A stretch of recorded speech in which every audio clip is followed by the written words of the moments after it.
दोस्तों जियो financial service की बात करें तो स्टॉक के अंदर आज हमने कुछ गिरावट जरूर देखी है। और आप देख सकते हो कि पिछले कुछ दिनों से ट्रिगर का इंतजार कर रहा है स्टॉक। इसको अगर कोई बड़ा ट्रिगर मिल जाएगा तो स्टॉक के अंदर शानदार तेजी बन सकती है। और वो ट्रिगर इसका रिजल्ट हो सकता है जो बहुत जल्द हमारे सामने रिजल्ट आने वाला है। कंपनी ने रिजल्ट की डेट का ऐलान भी कर दिया है, तो वहाँ से ट्रिगर मिल सकता है। इसके अलावा भी कुछ बड़ी अपडेट तो निकल के आ रही है, उस अपडेट को डिस्कस करेंगे। जैसे कि कंपनी 2-3 बिजनेस में एक साथ में एंट्री करने जा रही है, जिसमें म्यूचुअल फंड का बिजनेस भी है और कंपनी का एसेट मैनेजमेंट का बिजनेस है। और सबसे बड़ी जो महत्वाकांक्षी उनकी योजना है वो है लाइफ इंश्योरेंस का।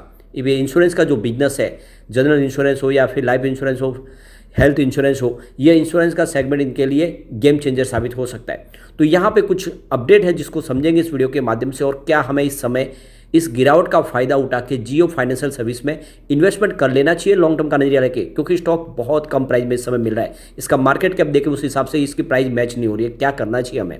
लेकिन फ्रेंड उससे पहले अगर आप पहली बार हमारे चैनल पे आए तो चैनल को सब्सक्राइब कर दीजिए, एक बेल आइकॉन दबा दीजिए ताकि जब भी नया वीडियो बने पहला नोटिफिकेशन आपको मिले। वीडियो पसंद आए तो लाइक से जरूर कीजिए।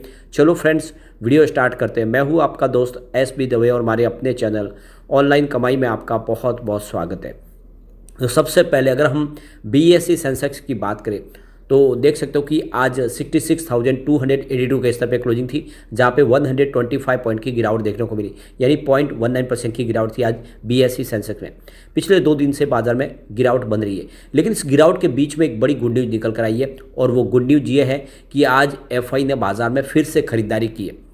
वैसे आप ये देख ही सकते हो कि आज FI की खरीदारी बड़ी ज़्यादा तो नहीं है, लेकिन पॉजिटिव ज़रूर है।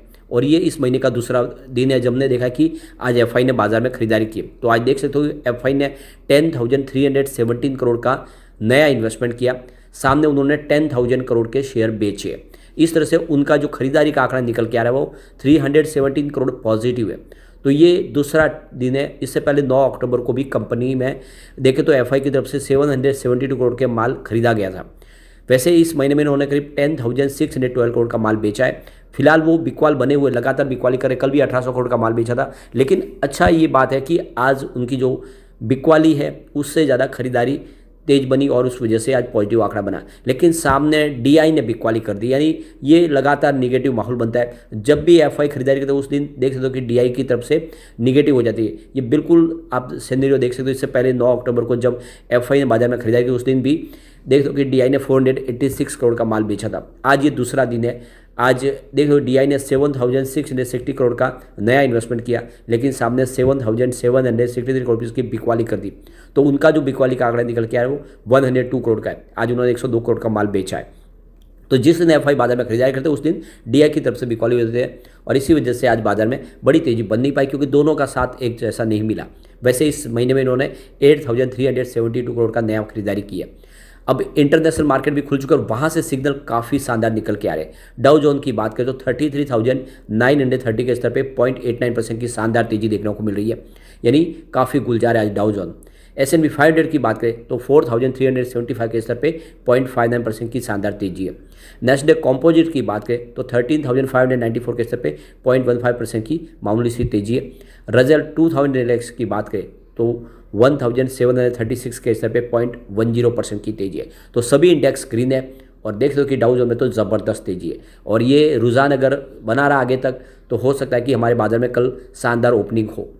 अब यहाँ पे अगर हम जियो फाइनेंशियल सर्विस की बात करें, स्टॉक की शुरुआत 224 पर हुई, तो निगेटिव शुरुआत हुई क्योंकि क्लोजिंग 225 के आसपास थी। कल इंट्राडे में 225 का हाई भी बना, यानी कुछ समय के लिए स्टॉक आपको ग्रीन जोन में जाता हुआ दिखाई देगा, लेकिन ऊपर के लेवल से दबाव देखने को मिला और 222 का इसने लो बना दिया, और अंत में क्लोजिंग 223 के आसपास रही, जहाँ पे 0.56% की गिरावट थी। गिरावट बड़ी तो नहीं है क्योंकि काफ़ी दिन से एक तरह से देखो ठहराव से आ गया स्टॉक के अंदर, और वॉल्यूम भी लगभग एक जैसा है। पिछले 1 महीने पहले इसका 2 करोड़ का वॉल्यूम था, 1 करोड़ की डिले उठाई गई थी। 1 वीक पहले 1 करोड़ का वॉल्यूम होता, 75 लाख की डिले उठाई गई थी, और कल 1 करोड़ का वॉल्यूम होता, 73 लाख की डिले उठाई गई थी, और आज भी 1 करोड़ का वॉल्यूम हुआ। बिल्कुल एक जैसे वॉल्यूम में काम कर जो रहा है, बहुत ज़्यादा स्टॉक स्टेबल हो चुका है। एंट्री यहाँ पे की जा सकती है। वैसे 202 इसका 52 का लो और हाई 266 का है। स्टॉक इस समय 224 के आसपास है, ऊपर के लेवल से काफ़ी करेक्ट भी हो चुका है।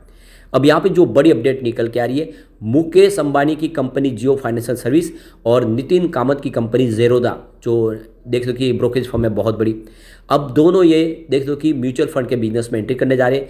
क्या इनके आने से जो म्यूचुअल फंड का बिजनेस है वो डिस्टर्ब हो जाएगा? क्या वहाँ पे कुछ और बड़ी हलचल होगी? इसी को लेकर ये अपडेट है। फिलहाल बहुत सारे प्लेयर इस सेक्टर में है, लेकिन ये दो नए प्लेयर है जो एग्रेसिव तरीके से आके इस सेक्टर को डिस्टर्ब कर सकते हैं, ऐसी संभावना एडलवाइज एसेट मैनेजमेंट ने दर्शाई है।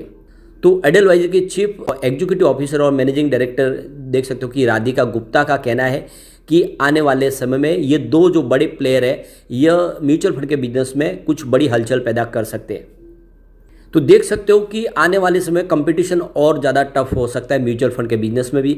वैसे जियो फाइनेंशियल सर्विस ने ब्लैक रॉक के साथ में बिजनेस टाइप किया है, दोनों मिलके एसेट मैनेजमेंट के बिजनेस में ऑलरेडी एंट्री कर चुके हैं। तो एक देख सकते हो कि रिलायंस का बड़ा सपोर्ट और दूसरी तरफ ज़ेरोदा जो नंबर 1 ब्रोकिंग फर्म है और आने वाले समय में वो भी इस डेट बिजनेस फंड्स में एंट्री मारने जा रहे हैं। तो Bajaj Finserv asset management company, NJ mutual funds, white oak capital mutual fund, बहुत सारे प्लेयर है जो इस सेक्टर में ऑलरेडी है पहले से।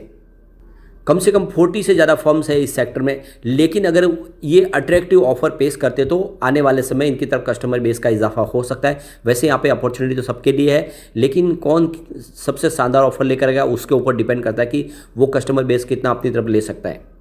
अब यहाँ पे ज़ेरोदा देखें तो पहली बार मिड कैप 250 इंडेक्स फंड को ऑफर कर रहा है, एक साथ में 250 इंडेक्स फंड लेकर आ रही है, पहली बार हो रहा है इंडिया के बाजार में।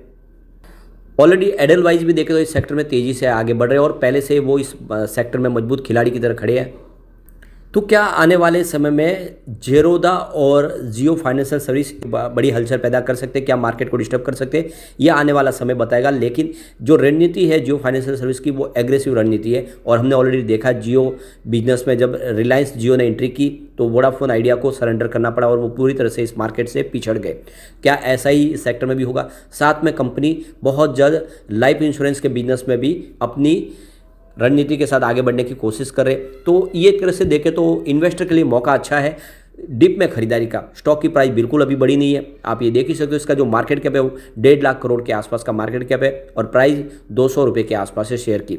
तो बिल्कुल इस एंट्री का मौका है। इससे दो बड़े प्लेयर ये जो मार्केट कैप के हिसाब से ऊपर है वो है बजाज फाइनेंस और बजाज फिनसर्व, जिसकी शेयर प्राइस भी आप देखें तो 2000 और 8000 के आसपास है। तो कह सकते हैं कि ये स्टॉक भी 2000 में जाने की संभावना रखता है अगर आप इसको लॉन्ग टर्म के लिए होल्ड कर लेते तो काफ़ी अच्छा मौका है।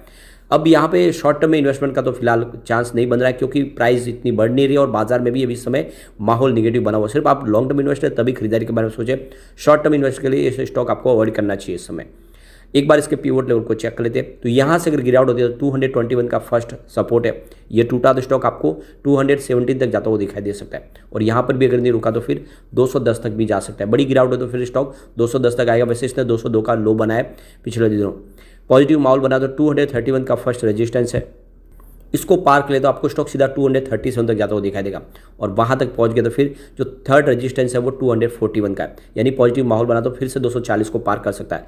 ऐसे में लॉन्ग टर्म इन्वेस्टर के लिए अच्छा मौका है और इसके बिजनेस देखिए लग रहा है कि वाकई में आने वाले समय एक बड़ा मल्टीबैगर साबित हो सकता है, आपके निवेश को कई गुना बढ़ा सकता है। लेकिन फ्रेंड, कोई भी इन्वेस्टमेंट करने से पहले अपने फाइनेंशियल एडवाइजर से बारे ले ले या अपना खुद का रिसर्च करें, क्योंकि मैंने वीडियो आपके एजुकेशनल पर्पज़ के लिए ही बनाया। वीडियो पसंद आए तो लाइक शेयर जो कीजिए और चैनल को सब्सक्राइब कर दीजिए।